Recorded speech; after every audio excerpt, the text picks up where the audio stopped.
आइए बच्चों, आज हम रासायनिक साम्यावस्था यानी केमिकल इक्विलिब्रियम के बारे में अध्ययन करेंगे। यानी कि आज जानेंगे कि रासायनिक साम्यावस्था होता क्या है।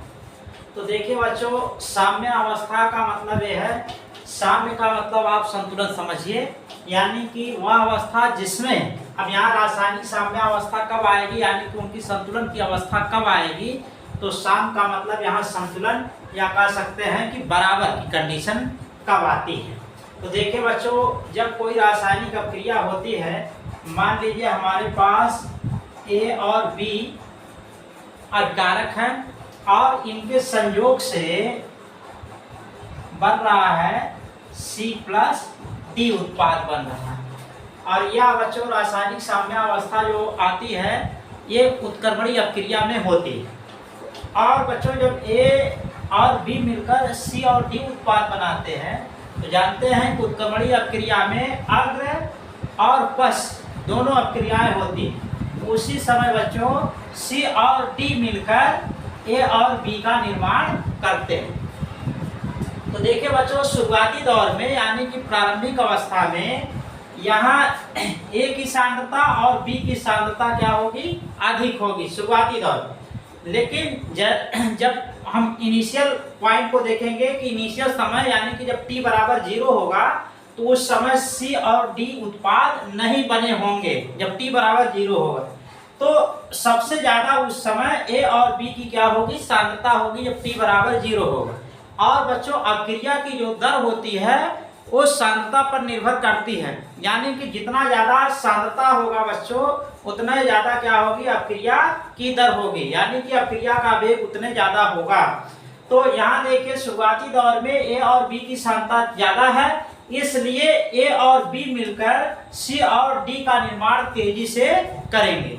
लेकिन बच्चों जैसे जैसे समय बीतता जाएगा, सी और डी का निर्माण होता चला जाएगा, यानी कि समय के हिसाब से सी और डी की सांद्रता क्या होगी, बढ़ती जाएगी, और ए और बी की सांद्रता क्या होगी, कम होती जाएगी। एक समय ऐसा आएगा बच्चों, क्योंकि देखिए इसकी सांद्रता ए और बी की समय के साथ क्या है, घट रही है, इसलिए अभिक्रिया की दर क्या होगी, कम होती जाएगी।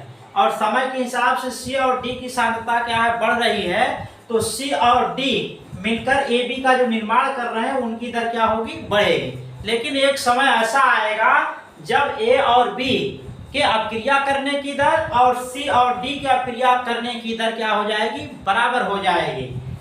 वही कंडीशन क्या होती है, रासायनिक साम्यावस्था।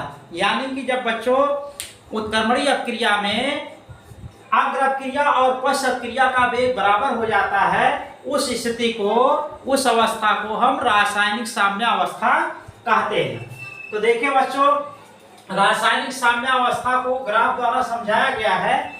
तो ये देखिए अभिक्रिया की दर हम y अक्ष पर ले रहे हैं और समय को x अक्ष पे ले रहे हैं। तो यहाँ देखिए बच्चों, ये हमारा मूल बिंदु है।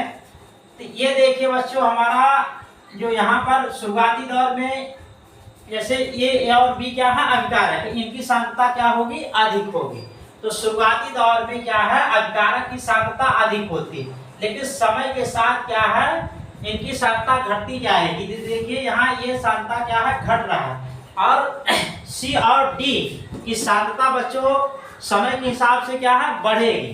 तो इसका मतलब, और शुरुआत में हमने कहा है कि जब टी बराबर 0 होगा उस समय सी और डी की सांद्रता क्या होगी, शून्य होगी, यानी कि कोई उत्पाद नहीं बना होगा सी और डी के रूप में, तो 0 होगा सांद्रता। लेकिन समय के साथ उसकी सांद्रता क्या होगी, बढ़ती चली जाएगी, तो अभिक्रिया की दर क्या होगी, बढ़ती चली जाएगी, और ए और बी की सांद्रता समय के हिसाब से घटेगी, इसलिए अभिक्रिया की दर क्या होगी, कम होगी। तो ये देखिए हमारा ये जो ग्राफ यहाँ खींच रहे हैं, तो चूंकि इसमें अभिक्रिया की दर क्या है, बढ़ रहा है, और इसमें अभिक्रिया की दर क्या हो रहा है, कम हो रहा है। देखिए बच्चों, अग्र अभिक्रिया की दर हो जाएगी और हो जाएगा पश्च अभिक्रिया की दर। तो रासायनिक साम्यावस्था कब आएगी, जब देखें यहाँ शुरुआत में बच्चों जो उत्पाद बन रहा है इसकी सांद्रता बढ़ रही है, इसलिए पश्च अभिक्रिया की दर क्या होगी, बढ़ती जाएगी। और जो अभिकारक होगा उसकी सांद्रता कम होगी, समय के हिसाब से उसके यानी कि अग्र अपक्रिया की दर क्या होगी, कम होती जाएगी। एक समय ऐसा आएगा कि जब दोनों की यानी कि अग्र अपक्रिया की दर और पश्च अपक्रिया की दर क्या होगी जाएगी, बराबर हो जाएगी। इसके बाद देखिए अग्र अपक्रिया की दर और पश्च अपक्रिया की दर एक समान वेग से आगे बढ़ेगा। यानी बच्चों हम कह सकते हैं कि रासायनिक साम्यावस्था वह अवस्था है जब अग्र अपक्रिया की दर और पश्च अपक्रिया की दर बराबर हो जाए, वही अवस्था हमारी क्या होगी, रासायनिक साम्यावस्था। यहाँ देखिए बच्चों आपको बताया भी गया है कि किसी उत्क्रमणीय अपक्रिया की वह अवस्था, यानी कि उत्क्रमणीय अपक्रिया की वह अवस्था जिसमें अग्र और विपरीत या पश्च अपक्रियाओं के वेग क्या होते हैं, बराबर होते हैं, रासायनिक साम्यावस्था कहलाती है। यानी कि जब उनका वेग बराबर होगा अग्र अपक्रिया और पश्च अपक्रिया का, तो उसी समय हम उसको कह लेंगे रासायनिक साम्यावस्था की कंडीशन है, स्थिति है। अब आगे देखिए बच्चों रासायनिक साम्यावस्था के क्या लक्षण। तो यहाँ पहला लक्षण है बच्चों, रासायनिक साम्यावस्था में अग्र एवं पश्च अपक्रियाओं के वेग बराबर। यानी कि जब रासायनिक अपक्रिया साम्यावस्था में होती है उस समय अग्र और पश्च अपक्रिया का वेग क्या होगा, बराबर होगा। और दूसरा है रासायनिक साम्यावस्था गतिशील यानी कि डायनामिक होती है। बच्चों जब रासायनिक साम्यावस्था आती है तो उस समय उनकी अग्र और पश्च अपक्रिया के वेग क्या है, एक दूसरे के विपरीत गतिशील होते हैं। यानी कि स्थिर जैसे ये नहीं है कि साम्यावस्था आ गई तो ये दोनों वेग विपरीत हैं तो उनके वेग क्या हो जाएंगे, रुक जाएंगे। यानी कि स्थिर अवस्था में नहीं आएगा, यानी कि गतिशील अवस्था में ही होगा। यानी कि स्टैटिक अवस्था में ना होकर वो क्या होगा, डायनामिक अवस्था में होगा। यानी कि एक दूसरे के विपरीत दिशा में वो चलते रहेंगे, यानी कि डायनामिक की कंडीशन में होंगे। देखिए बच्चों कभी कभी पूछा जाता है ऑब्जेक्टिव प्रश्न में, रासायनिक साम्यावस्था होती है गतिशील, डायनामिक या स्टैटिक, और उसमें भी ऑब्जेक्टिव डाल देते हैं तो हमारा उत्तर क्या होगा, गतिशील होता है। यानी कि स्थिर कंडीशन में नहीं होता है जब साम्यावस्था आती है। यानी कि अग्र अपक्रिया और पश्च अपक्रिया क्या होती है, चलती रहती हैं, यानी कि रुकती नहीं। आगे देखिए तीसरा नंबर है, अभिकारकों या उत्पादों की सांद्रता बढ़ाने पर या घटाने पर साम्यावस्था बाईं ओर या दाईं ओर विस्थापित हो जाती है। अब बच्चों घटाएंगे, अगर मान लीजिए हम अभिकारक बढ़ाते हैं तो अभिकारक बढ़ाएंगे उस समय क्या है, अग्र अपक्रिया की दर क्या होगी, बढ़ जाएगी।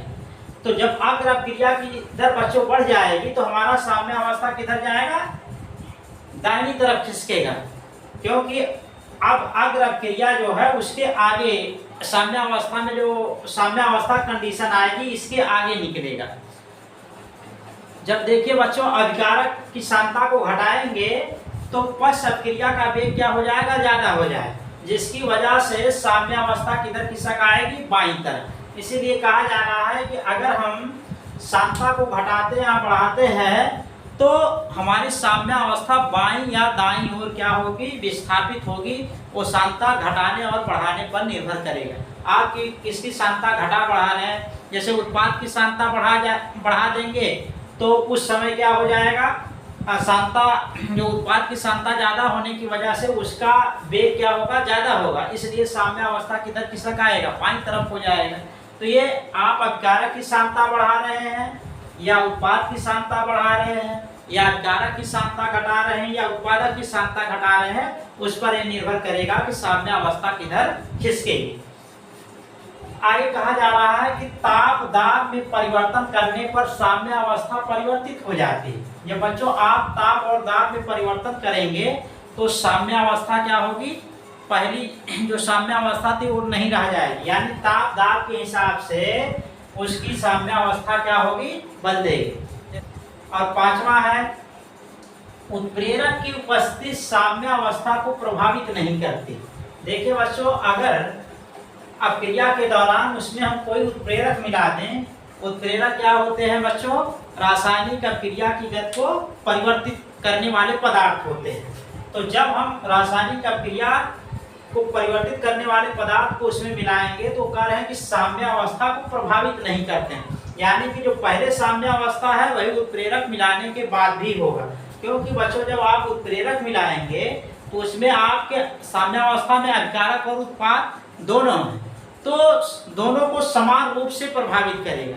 तो जब समान रूप से प्रभावित करेगा तो अग्र अपक्रिया और पश्च अपक्रिया का जो वेग है साम्यावस्था में वो हमेशा बरकरार रहेगा, यानी कि परिवर्तित नहीं होगा, क्योंकि दोनों को समान रूप से वो प्रभावित करेगा। और अगला है रासायनिक साम्यावस्था में मुक्त ऊर्जा। मुक्त ऊर्जा को बच्चों गिब्स एनर्जी भी कहेंगे।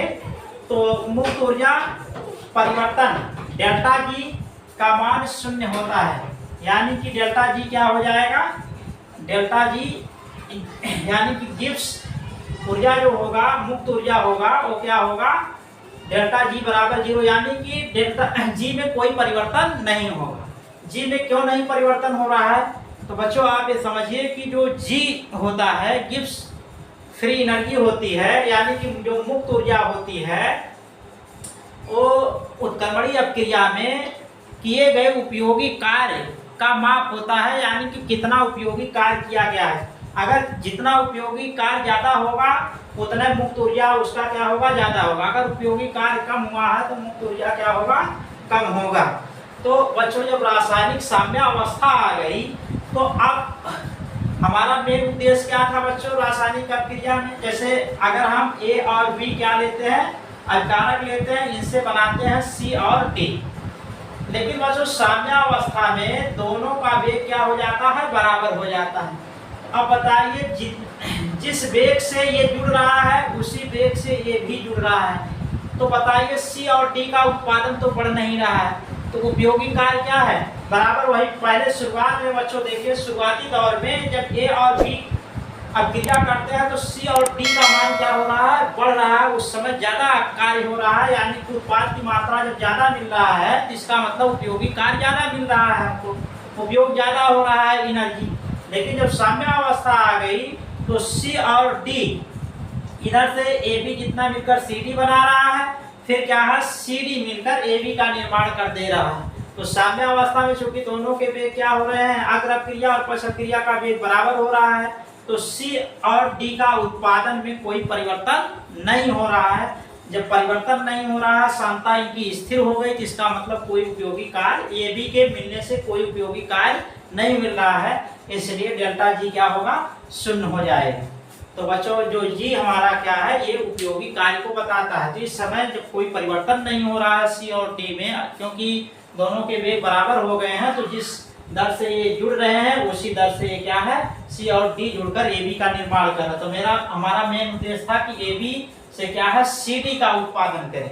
तो जब साम्यावस्था आ गई तो सी डी परिवर्तित नहीं हो रहा थी, यानी कि इनके जुड़ने से कोई फायदा नहीं हो रहा, कोई उपयोगी कार्य नहीं हो रहा है, इसलिए डेल्टा जी क्या हो जाएगा, शून्य हो जाएगा, यानी कि जी में कोई परिवर्तन नहीं होगा इस समय।